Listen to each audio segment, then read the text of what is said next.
Hello everyone. In this quick tutorial, I'm going to show you how to trace over an intricate JPEG or a PNG. So as you can see here, we have a pattern which is very intricate, and if we were to trace over it line by line, it would take a long time.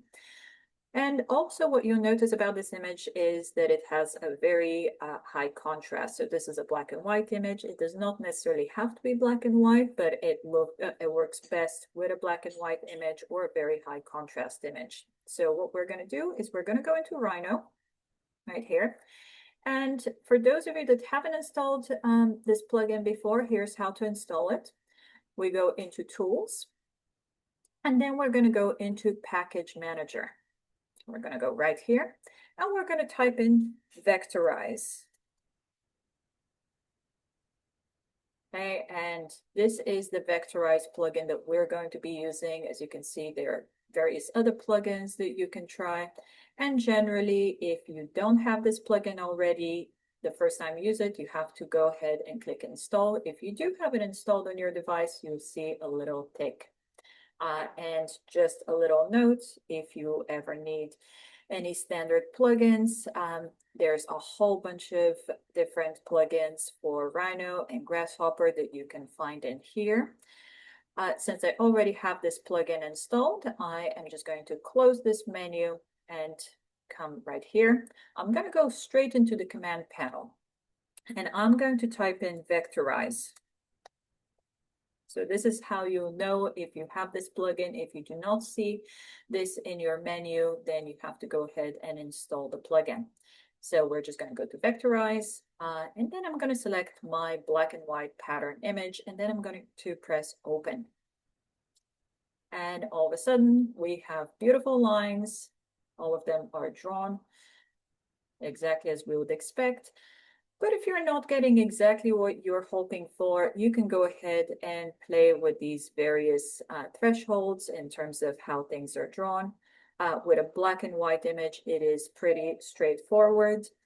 And you can also select whether or not you would like the border. I'm just for this tutorial, I'm going to disable the border. I'm going to press OK. And what I'm going to do here is I'm going to select everything, group the output, and now I can actually make this a lot bigger. So this is the size of my actual image.